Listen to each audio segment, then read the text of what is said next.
Hello students, मैं doctor Anupreeta Mishra. आप Anupreeta Mishra electrical engineering के चैनल पर इलेक्ट्रिकल मशीन्स में ऑल्टरनेटर का वोल्टेज रेगुलेशन से रिलेटेड प्रॉब्लम समझने जा रहे हैं। वोल्टेज रेगुलेशन से रिलेटेड एक प्रॉब्लम मैं लास्ट वीडियो में सॉल्व कर चुकी हूँ। आज कुछ थोड़े से डिफरेंट कॉन्सेप्ट के साथ मैं वोल्टेज रेगुलेशन का प्रॉब्लम सॉल्व करूँगी। तो चलिए प्रॉब्लम स्टेटमेंट देख लेते हैं। A three-phase star-connected round-rotor synchronous generator rated at 10 kVA 230 volts has an armature resistance of 0.5 ohms per phase and a synchronous reactance of 1.2 ohms per phase. Calculate number 1, the percentage voltage regulation at full load at power factor of 0.8 leading, and determine second part, the power factor at which voltage regulation is 0 on full load. मतलब ये problem आपको दो बार solve करनी है। एक बार तो voltage regulation find out करना है 0.8 लीडिंग पावर फैक्टर पर, और दूसरी बार आपको जीरो वोल्टेज रेगुलेशन कितने पावर फैक्टर पर मिलेगा ये फाइंड आउट करना है। पर दोनों ही केसेस में आपको फुल लोड कंडीशन में ही वोल्टेज रेगुलेशन इवैल्यूएट करने की प्रोसेस करनी। पहली बार में वोल्टेज रेगुलेशन इवैल्यूएट करना है, सेकंड केस में आपको पावर फैक्टर इवैल्यूएट करना है। तो चलिए लिस्ट आउट कर लेते हैं। Three phase star connected cylindrical rotor structure है ऑल्टरनेटर का। जो रेटेड पावर है वो 10 kVA है इसकी, और रेटेड टर्मिनल वोल्टेज 230 वोल्ट है। RA जो दिया है पर फेज का वो 0.5 ओम्स दिया है, और रिएक्टेंस पर फेज का 1.2 ओम्स दिया है। पावर फैक्टर फर्स्ट केस में फर्स्ट डिटर्मिनेशन में आपको लेना है cos phi इक्वल टू 0.8। तो चलिए अब हम सॉल्व कर लेते हैं फर्स्ट पार्ट को। तो सबसे पहले लाइन टू लाइन वोल्टेज, ये जो वोल्टेज दिया हुआ है आपको VT रेटेड, ये लाइन टू लाइन 230 वोल्ट्स दिया हुआ है। अगर मैं इसे फेज में कन्वर्ट करना चाहूँ तो VT फेज 230 डिवाइडेड बाय √3 होगा, जो कि 132.8 आ जाएगा। चलिए अब सबसे पहले मुझे जब रेटेड पावर मालूम है, रेटेड टर्मिनल वोल्टेज मालूम है, लाइन टू लाइन या फेज वोल्टेज मालूम है, तो रेटेड करंट भी पता होना चाहिए। रेटेड करंट पता करने का फॉर्मूला होता है, पावर वाले फॉर्मूले को हम यूटिलाइज कर सकते हैं। तो S is equal to √3 times of line voltage into line current होता है। लाइन करंट ये स्टार कनेक्टेड है, इसलिए फेज करंट लाइन करंट एक ही हो जाएगा। तो बाद में मैं IAL को IA ही यूज करूंगी। √3 लाइन वोल्टेज 230 IA जो होगा वो एज इट इज रख रही हूँ, क्योंकि मुझे रेटेड करंट ही पता करना है इन रेटेड हालातों का। मतलब रेटेड पावर रेटेड वोल्टेज के केस में रेटेड करंट कितना मिलता है वो देख रही हूँ मैं। तो IA जो आएगा, S की जगह हम 10 × 10⁻³ मतलब 10 × 1000 करेंगे, डिवाइडेड बाय √3 एंड 230 कर देंगे, तो मुझे करंट की वैल्यू, रेटेड करंट की वैल्यू आर्मेचर करंट की 25.1 एम्पियर्स मिल जाएगी। अब अगर ये जो भी कंडीशन दी है उस केस में अगर हम फेजर डायग्राम ड्रॉ करते हैं तो मुझे VT रेटेड पर फेज का जो है, मतलब कौन सा वाला 132.8 वोल्ट्स का है, इससे लीडिंग करंट मुझे लेना है, क्योंकि कंडीशन क्या देकर रखी 0.8 लीडिंग है। मतलब करंट IA जो होगा वो cos इनवर्स ऑफ 0.8 से लीड करेगा, और cos इनवर्स ऑफ 0.8 मतलब 36.87, मतलब IA जो है वो VT को 36.87 एंगल से लीड करेगा।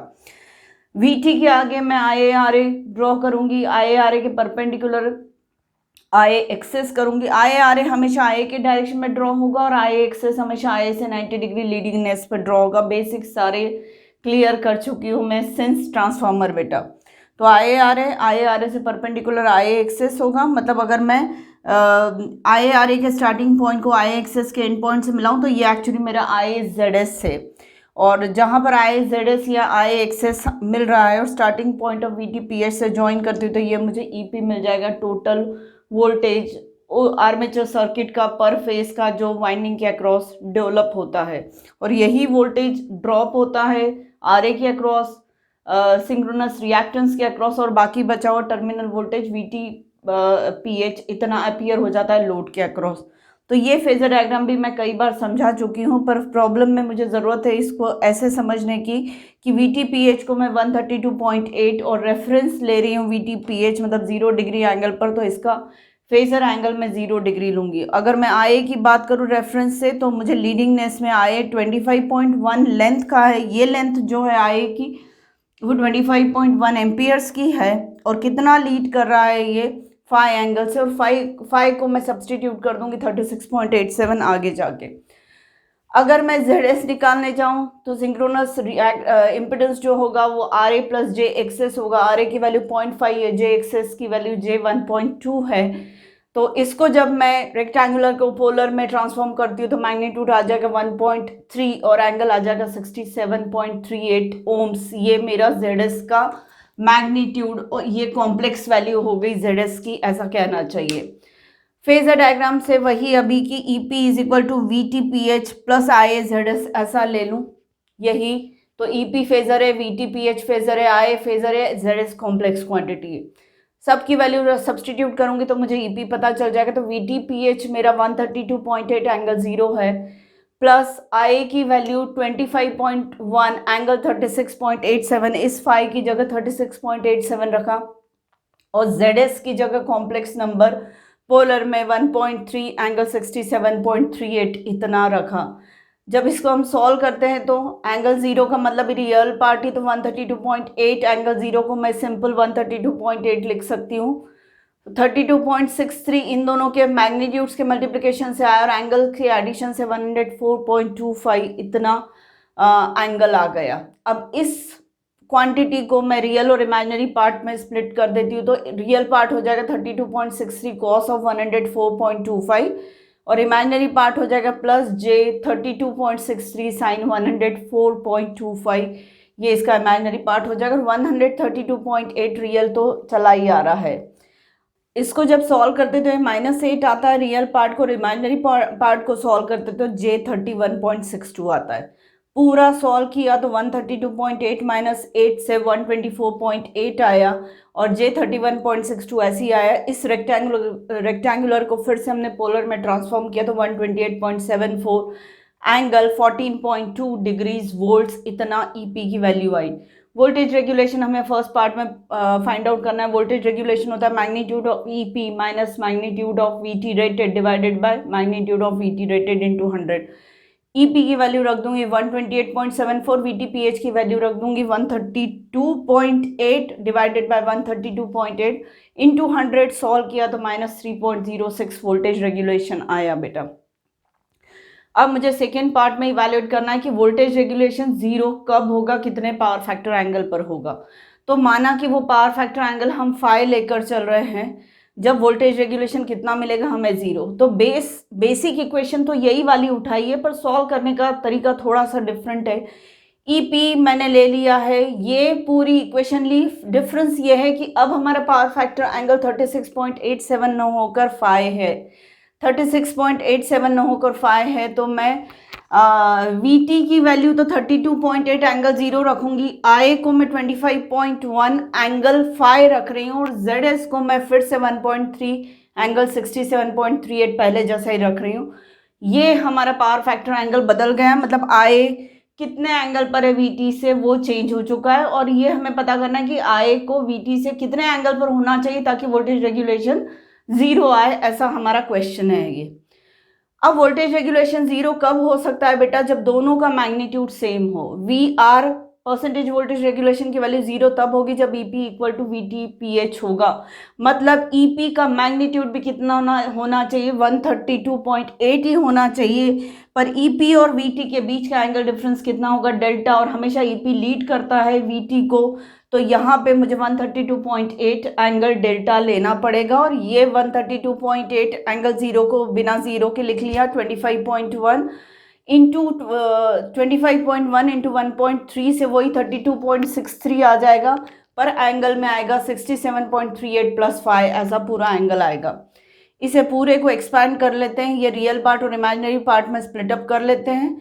अब ये पूरी इक्वेशन में मुझे इक्विवेलेंसी चेक करनी पड़ेगी, तो जितना मैग्नीट्यूड इस कॉम्प्लेक्स क्वांटिटी का होगा उतना ही मैग्नीट्यूड मतलब LHS की कॉम्प्लेक्स क्वांटिटी का जो मैग्नीट्यूड होना चाहिए वही RHS की कॉम्प्लेक्स क्वांटिटी का भी मैग्नीट्यूड होना चाहिए। तो उस इक्विवेलेंसी को मैं यहाँ फॉलो कर रही हूँ। तो 130, अब मैग्नीट्यूड कैसे लेंगे, तो इसका स्क्वायर और इधर वाले का स्क्वायर, ऐसे लेंगे हम मैग्नीट्यूड्स का स्क्वायर।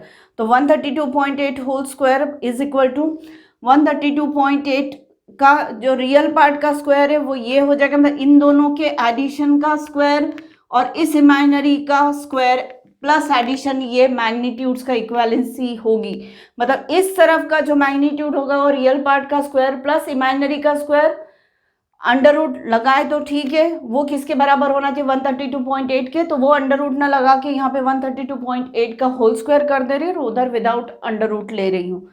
तो ये a प्लस बी का होल स्क्वायर है, इसे मैं एक्सपांड कर रही हूँ a square plus b square plus 2ab से, तो 132.8 होल स्क्वायर ये लिखा, वन इसको a और ये b, तो a स्क्वायर लिखा 132.8 होल स्क्वायर, फिर मैंने 2ab 2 into 132.8 into 32.63 cos of 67.38 plus 5, ये मेरा 2ab वाली क्वांटिटी आ गई।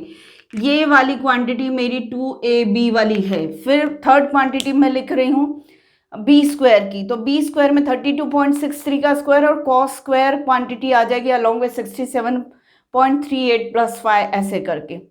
और फिर मेरा सेकेंड जो टर्म है इसका स्क्वायर है 32.63 का स्क्वायर और साइन स्क्वायर, ऐसा करके पूरा लिख लिया। दिखने में ये बहुत बड़ा दिख रहा है पर सॉल्व करेंगे तो आसानी से सॉल्व हो जाएगा। LHS और RHS दोनों में 132.8 का होल स्क्वायर है, तो उसे तो मैंने पहली बार में ही कट कर दिया। 2 इंटू 132.8, ये टर्म पूरी 2ab की रही, बी स्क्वायर और इस वाली इमेजिनरी का जो स्क्वायर है, इन दोनों में आप देखेंगे तो इसका मैग्नीट्यूड 32.63 स्क्वायर को अगर बाहर ले लेती हूँ तो ब्रैकेट में आ जाएगा cos square theta plus sine square theta, मतलब उसकी वैल्यू 1 होती है। तो इस पूरी टर्म की वजह से मुझे जो वैल्यू मिलने वाली है वो सिर्फ और सिर्फ 32.63 स्क्वायर मिलने वाली है बेटा। तो ये दोनों कैंसिल हो गया, 0 इक्वल टू 2ab वाली टर्म आ गई पूरी, और इन दोनों की वजह से sine square plus cos square का वैल्यू 1 हो गया, इसलिए सिर्फ 32.63 होल स्क्वायर आ गया। और इसको अगर मैं सॉल्व करूं तो वो ऐसे मिलेगा, -32.63 whole square is equal to 2 into 132.8 into 32.63 cos of 67.38 plus 5, ऐसा पूरा ये एक्सप्रेशन हो जाएगा। फिर से अगर हम इसे सॉल्व करें तो -32.63 एक कैंसिल हो जाएगा यहाँ से इससे बेटा, तो नीचे आ जाएगा 2 into 132.8 is equal to cos of 67.38 plus 5। ये पूरा जब हम सॉल्व करते तो इसकी वैल्यू आ जाती कॉस ऑफ 97, जब आप मैचअप करते हैं तो कॉस ऑफ 67.38 प्लस 5, और सॉल्व करने पर 5 की वैल्यू जो आती है वो 29.8 इतनी वैल्यू आती है 5 की। मतलब ये वो वाला पावर फैक्टर एंगल है जिस पर वोल्टेज रेगुलेशन कितना मिलेगा 0। इसको जब आप सॉल्व करेंगे, इसको सॉल्व करेंगे तो करीब ये वैल्यू आ जाएगी 0.1228 इतनी वैल्यू आ जाएगी माइनस साइन के साथ। और 0.1228 को अगर आप कॉस में कन्वर्ट, इसका कॉस इनवर्स निकालोगे तो आपको 97 मिलेगा, मतलब कॉस 97 की वैल्यू इतनी है। तो cos 97 is equal to cos of 67.38 plus 5 है, तो मैं 97 में से 67.38 को सब्ट्रैक्ट करूंगी तो 5 की वैल्यू 29.8 आ जाएगी। और इसको अगर मैं और 82 आ जाएगी, और इससे अगर मैं पावर फैक्टर फाइंड आउट करना चाहती हूँ cos 5, तो cos ऑफ 29.82 आ जाएगा 0.869 इतना आ जाएगा पावर फैक्टर। तो इतने पावर फैक्टर पर कहो या इस पावर फैक्टर एंगल पर कहो, आपको वोल्टेज रेगुलेशन कितना मिलेगा 0।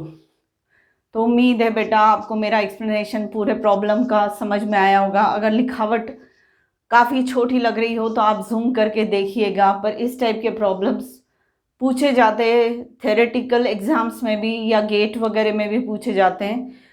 इनसे रिलेटेड आपको मतलब इंटरव्यू क्वेश्चन से रिलेटेड तो कुछ नहीं है, पर जस्ट आपका कॉन्सेप्ट जो क्लियर हो सकता है वो ये हो सकता है कि वोल्टेज रेगुलेशन 0 कब होता है। तो वोल्टेज रेगुलेशन 0 तब हो सकता है जब इन दोनों का मैग्नीट्यूड सेम हो। फेजर तो कभी सेम हो ही नहीं सकते। ईपी फेजर ऐसा है, वीटीपीएच फेजर ऐसा है, तो ये दोनों फेजर तो सेम अलाइंड हो ही नहीं सकते। तो फेज डिफरेंस तो इनके बीच में होगा, और इनके बीच के फेज डिफरेंस को हम पावर एंगल बोलते हैं, डेल्टा। डेल्टा जो कहलाता है वो पावर एंगल होता है, और ये काफ़ी इंपॉर्टेंट है। आगे जाके मैं इससे रिलेटेड और थॉरो डिस्कशन करूंगी ऑल्टरनेटर में भी और आगे जाके सिंक्रोनस मोटर में। तो उम्मीद है आपको मेरा एक्सप्लेनेशन पूरा समझ में आया होगा। तो प्लीज़ मेरे आज के वीडियो को लाइक कर दीजिए। ज़्यादा से ज़्यादा मेरे वीडियो से आप अपने कॉन्सेप्ट्स को क्लियर करने की कोशिश करिए और ज़्यादा से ज़्यादा इलेक्ट्रिकल की डेप्थ में जाइए। Thank you.